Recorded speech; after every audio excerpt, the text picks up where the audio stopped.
What's up guys, and welcome back to another Friday Flicks video. Today I want to talk to you about a few things I do to highlight the subjects in Lightroom. And in true Friday Flicks fashion, let's get to it. So this is the image I've chosen. It's pretty much color graded how I want it. It's not the world's greatest photo, but this is a perfect image to really highlight what I'm going to try and teach you.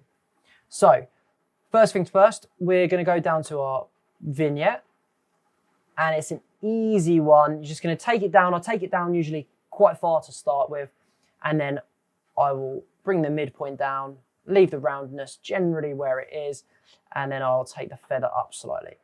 From there, I will take the highlights up. Personal preference, of course, because I like to have the highlights in there just to add something a little bit more interesting. And then once you've kind of got that line, personal preference again, that's the sort of thing that I look for, then you can increase or decrease how you like. I'm going to leave it around 65. That is quite nice for me. That's probably the perfect amount of vignette. So that's just one way, and what it does is that essentially just draws your eyes into the middle of the photo. Next up is another simple one. All of these are simple actually. The last one less simple, but generally speaking, they're pretty simple. And simple is good. Right, so next one. We're going to draw a linear gradient, and we're going to take it about 2/3 of the way through the photo from the bottom, and then all we're going to do is take the exposure down. Then what I tend to do is I will just hold it down and just find that sweet spot in there. I still want to maintain some of the highlights here, but I don't want too many. But I'm just going to bring it down a little bit more. And literally as simple as that. I do want my subject to stand out a bit more, so I'm just going to take the highlights up a touch. Not too much. Again, I want to create this darkness down here because I want the eyes to go towards the middle of the photo. There are obviously things from there you can do. So from here, you can actually add or subtract. So what you can do is subtract the subject. Lightroom now is unbelievable at things like this. It's so smart. So you can select the subject, and it generally will pick the subject out. It might pick out the bits around here, but you can then subtract them. So that has picked out the subject pretty well. As you can see, the red here on the, I don't know what those things are called, but it hasn't quite perfectly picked out the subject. Anyway, for now, because we're going to come to another point, we'll just ignore this. So I'm just going to delete that. But that is something that you can add. So you can add layers to your gradients and your masking. It's really smart. Now, what you can also do, if you want to, you can create another one from the top. And again, I usually go to about halfway on this one. And again, just a little bit more. But again, I want to maintain some of those highlights in there. That might be a bit too much. Again, it's personal preference. I like to have quite dark images, and then I like the subject to sort of stand out in the image. And ideally, I like to use lights, especially when it's night, which is when this was taken. That's probably a bit too strong for me, so I'm just going to take that down just a touch. Obviously, these can all be adjusted as you're going as well, so you're not stuck with them. Next one is going to create a new mask, and we're going to select the subject. And what we're going to do is we're going to subtract away using the brush. So we're just going to lose this bit around here. It doesn't have to be perfect. For this demonstration, I'm not going to do it perfectly because, well, you'll get bored watching. That looks pretty good to me. I think the guy's hand is in there, so that's pretty good. I mean, Lightroom does an unbelievable job. All I've done really is just take away off this little weird basket thing. I don't know, let me know in the comments what those things are called, because I haven't got a clue. And then what we're going to do is we are going to duplicate and invert the mask. Now, we don't have to touch these, by the way. This is what I like to do.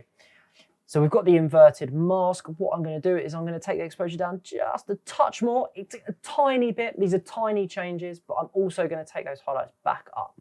So we've got the highlights still in there. And in fact, what I'm going to do is I'm actually just going to dehaze slightly, just slightly. And we're going to go back to the mask, which is the main person. I'm going to turn the texture up a fraction, just so he stands out and pops just that little bit more.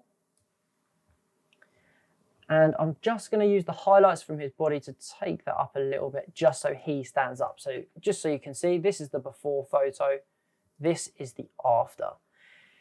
It looks quite drastic.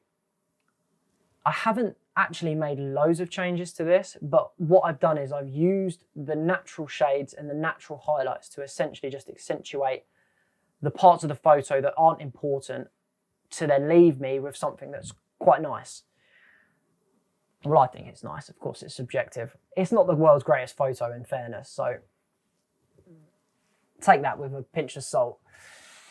Right, so from there, obviously, we can make more changes if we wish. Those are generally the 3 things that I do. There is one more thing that I would sometimes do, but what I'm actually going to do for this one is I am just going to hide these. I'll leave that one. I'm going to hide the mask which highlights the subject exactly, but what you also can do is use the radial gradient, and again, you just highlight them on there, and again, it's just rough. It's not quite as obviously as accurate as the subject mask. And then what you can do, obviously it's picking up a little bit of this, so you can go, just place it and play around with it. Maybe this isn't the best one to use this with, but that's why I use the subject mask as opposed to the the radial mask, sorry. So again, you've got that, so then you can take the brightness up on the subject, which just makes them stand out, or you can take the texture up if you want them to stand out. So if you want the subject to stand out actually on this, what I've done here is I've taken the texture up and not the clarity. Clarity looks nasty. Texture is a much nicer way of doing it. So if you want your subject to pop that little bit, just use the texture increase, not the clarity. Clarity bad. But for now, this gradient, the radial mask, sorry, just doesn't quite work with this photo. Radial masks are brilliant if you're shooting a top-down photo of, you know, like a product or something. So you're doing product photography. So maybe we're using that for another video. Maybe do a product photography video only. Let me know in the comments if you want one of those. So we're just going to delete that mask because that's no good. It doesn't help us on this particular photo. So we turn that mask back on, and what I'm going to do is I'm just going to turn them off individually, starting with the vignette. So we'll go vignette first. We turn that on, and as you can see, that makes a big difference. So that is kind of like the Kickstarter for me. Brings everything in towards the photo. Again, you can use, like I said, you can use 1. You can use 2, you can use all of them, you can use none of them. It is completely subjective. This is just personally how I like to edit my photos. Back to the masks. What we're going to do, we're going to turn them on individually. So we're going to go from the bottom, top. So they're not massive differences, but then enough to be a little bit of a notice. So you just bring in the subject into the middle. And then we're going to turn off the outside, or on the outside, sorry, which just gives us a little bit more of a boost. And then we're going to increase the subject. Sorry, this has gone on a lot longer than I had planned, but hopefully you're still with me and hopefully you found it interesting. There you have it, guys.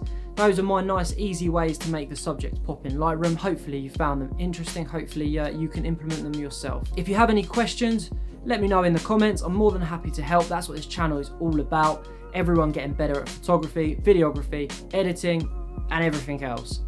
If you did enjoy the video, guys, make sure you hit that like button. I'd really appreciate it. Make sure you're subscribed, and if you really enjoyed it, turn those notifications on. Until the next one, peace.